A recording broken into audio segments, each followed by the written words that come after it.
ಧಾರವಾಡ ಜಿಲ್ಲೆಯ ನವಲಗುಂದ ಪಟ್ಟಣ ಇಡೀ ಊರಿಗೆ ಊರೇ ಆತಂಕ ಪಡುವ ಘಟನೆ ನಡೆದಿದೆ. ಆಕಾಶ್ ವಡ್ಡರ್ ಎನ್ನುವ 22 ವರ್ಷದ ಹುಡುಗನ ಮೇಲೆ ಆತನ ಸ್ನೇಹಿತರಿಂದಲೇ ಮಾರಕಾಸ್ತ್ರಗಳಿಂದ ಹಲ್ಲೆ ನಡೆಸಿ ಕೊಲೆಗೆ ಪ್ರಯತ್ನ ಪಟ್ಟಿದ್ದಾರೆ.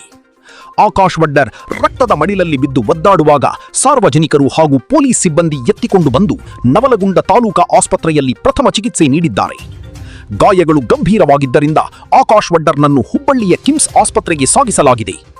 ಇಮ್ತಿಯಾಜ್ ಜಮಖಾನ್ ಹಾಗೂ ಇಮಾಮಸಾಬ್ ಚವಚಗುಡ್ಡ ಎಂಬುವವರು ಹಲ್ಲೆ ಮಾಡಿದ್ದಾರೆ ಎಂದು ಹೇಳಲಾಗುತ್ತಿದೆ. ಈ ವಿಷಯದ ಅಂಗವಾಗಿ ಧಾರವಾಡ ಜಿಲ್ಲಾ ಎಸ್ಪಿ ಗುಂಜನ್ ಆರ್ಯರವರು ಘಟನಾ ಸ್ಥಳಕ್ಕೆ ಭೇಟಿ ನೀಡಿ ಘಟನೆಯ ವಿವರಣವನ್ನು ಮಾಧ್ಯಮದವರ ಮುಂದೆ ನೀಡಿದ್ದಾರೆ. ನಾಗರಾಜ್ ಗೊಬ್ಬರ ಗುಂಪಿ, ಕರಾಳ ಸತ್ಯ ನ್ಯೂಸ್, ನವಲಗುಂದ.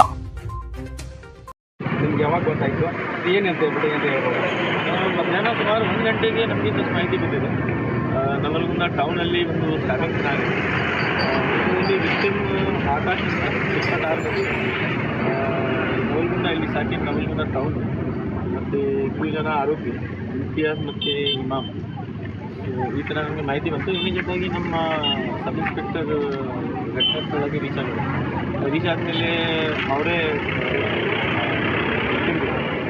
ಹಾಸ್ಪಿಟಲ್ ಶಿಫ್ಟ್ ಮಾಡಿದೆ. ತದನಂತರ ನಾವೇ ಮಾಹಿತಿ ಬಂದಾದಮೇಲೆ ನಾನು ಮತ್ತು ಅಧಿಕಾರಿಗಳು ಮಾತಾಡಿದ್ವಿ. 2-3 ಟೀಮ್ಗೆ ರಚನೆ ಮಾಡಿದೆ. ಈಗ 2 ಜನ ಆರೋಪಿ ಇದರಲ್ಲಿ ನಮ್ಮ ಬಂಧನದಲ್ಲಿ ತಕ್ಷಣ ನಾವೇ ಅವರಿಗೆ ನ್ಯಾಯಾಂಗ ಬಂಧನಾಗಿ ಕಳಿಸ್ತೀವಿ. ಇದಕ್ಕೆ ಏನಂತ ಕಾರಣ ಏನಾರ ಹೇಳ್ಬೋದಾ? ಇದು ಹಳೆ ಅದು ವೈಷಮ್ಯ ಆಗಿತ್ತು ಕೆಲವು ದಿನ ಹಿಂದೆ ಅಂತ ಮಾಹಿತಿ ಬರ್ತಾ ಇದೆ. ಬಟ್ ಇನ್ನೂ ನಾವೇ ಸರಿಯಾಗಿ ಎನ್ಕ್ವೈರಿ ಮಾಡಲಿಲ್ಲ. ಆದಷ್ಟು ಬೇಗ ಎನ್ಕ್ವೈರಿ ಮಾಡಿಕೊಂಡು ಮಾಹಿತಿ ಹಳೆ ವೈಷಮ್ಯ ಬಗ್ಗೆ ಅನುಮಾನ ಇದೆ.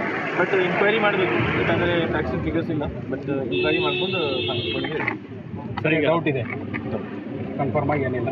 ಕನ್ಫರ್ಮ್ ಏನು ಜೀವ ಭಯ ಏನಿದೆ ಹುಡುಗಗೆ ಏನು ಅಂತ ಗೊತ್ತಾಗ್ತದೆ. ಇಲ್ಲಿ ಸಡನ್ನಾಗಿ ಬಂದೇನೋ ಮಾತಾಡಿದ್ಮೇಲೆ ಅದೇ ಜಗದಿಂದ ಅಲ್ಲೇ ಆಗಿದೆ. ಅಷ್ಟಾದಮೇಲೆ ನಾವೀಗ ಜಸ್ಟ್ ನಮ್ಮ ಆರೋಪಿ ಸಿಕ್ಕಿದ್ರೆ ಆರೋಪಿ ಜೊತೆಗೆ ನಾವು ಎನ್ಕ್ವೈರಿ ಮಾಡಿ ಒಂದು ಲಾಜಿಕಲ್ ಅಂತ ಈಗ ನವಲಗುಂದ ಆಸ್ಪತ್ರೆ ಅಂತ ಅಂದ್ರೆ KMCಗೆ ಕಳಿಸಿದ್ದಾರೆ. ಸೊ ಅಲ್ಲಿ ಹುಡುಗನ ಸ್ಥಿತಿಗತಿ ಏನಂತ ಹೇಳ್ಬಿಟ್ಟು ಏನಾರ ನಿಮ್ಮ ಗಾಡಿ ಇದೆ? ಇಲ್ಲಿಂದ ನಾನು ನೇರವಾಗಿ ಆಸ್ಪತ್ರೆಗೆ ನೋಡ್ತಾ ಇದ್ದೀನಿ. ಅಲ್ಲಿ ಹೋಗಿ ಅಲ್ಲಿ ಡಾಕ್ಟರ್ ಜೊತೆ ಮಾತಾಡ್ಕೊಂಡು